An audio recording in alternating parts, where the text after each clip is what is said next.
they're all in.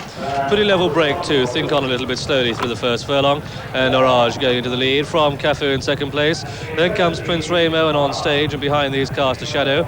So they're settling down, coming through the first furlong. Horage towards the right of the picture now being taken on, and in fact Prince Ramo leading from Kafu. Prince Ramo, Kafu, then comes Horage in third, then comes on stage in fourth place, and Panadery already having to ask Horage to keep in touch. Prince Ramo, the leader, from Kafu, and now it's Kafu going on in the lead from Prince Ramo, and these two a couple of lengths ahead of Horage, who's getting under top gear now under Panadery. On stage towards his left, then Think On is getting into the picture. Behind these Arrowwood Bob, they're past the halfway stage, and it's Kafu just the leader from Horage, Prince Ramo, then finishing strongly down the centre of the track is on stage.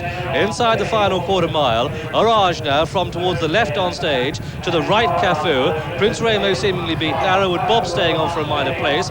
So too is Cast a Shadow, just over a furlong to go, and it's Horage now who comes through into the lead. Horage the leader from on stage in second place, then comes Kafu in third. These ahead of Arrowwood Bob in fourth. Inside the final furlong, Horage holding on, but on stage is finishing very strongly indeed. Horage from on stage, clear from Kafu, coming up towards the line. Horage the winner. On stage is second, Kafu third. Then came Arrowwood Bob in fourth place, and behind him came Cast a Shadow. Then came Think On, the back marker. A very disappointing run by number 2, Prince Ramo, but no doubt about it that the result of this, the Anglia Television July Stakes, has gone to number 1, Horage, owned by Mr. A.R. Rashid, trained at Wantage by Matt McCormack, ridden by Panadery, and the breeder was Mr. James M. Egan.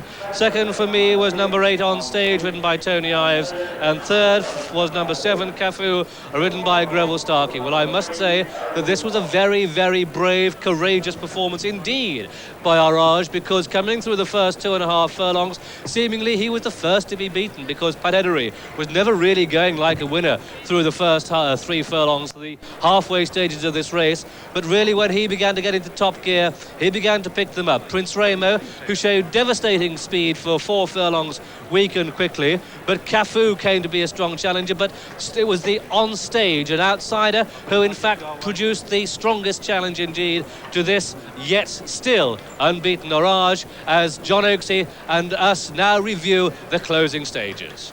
Yes, what an amazing race. He looked to be totally outpaced in the first 2 furlongs, as you see here.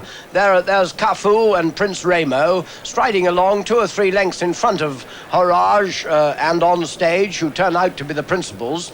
But just look at Horage's determination. He has been outpaced for 2 furlongs. Now he finds a tremendous burst of speed at about halfway in the race and storms past his old rival Kafu. Prince Ramo, for some reason, has run below his form. He hasn't, I think, run anywhere near his previous form. He drops right out behind Kafu, and now Horage has taken the lead from Kafu, and the danger turns out to be On Stage over on this side. And although he does challenge quite strongly up the hill, nevertheless, I personally never had any doubt that Horage would hold on from now on, because he stays really well, this horse, and I think he deserves full credit for bearing with being outpaced early on, coming back to take over the lead again, and then holding the considerable challenge of On Stage up the hill. For yet another victory, his 6th this season, Horage and Panadery from On Stage. Let's see the head-on one.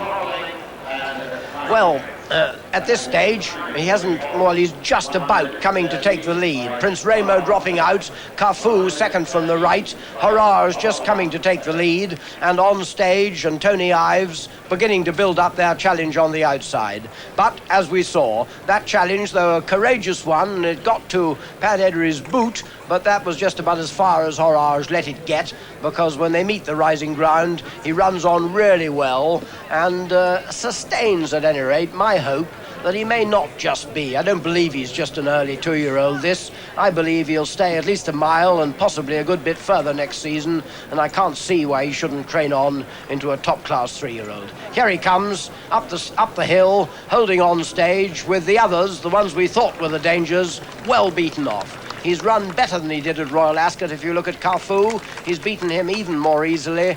Well done, Horage. And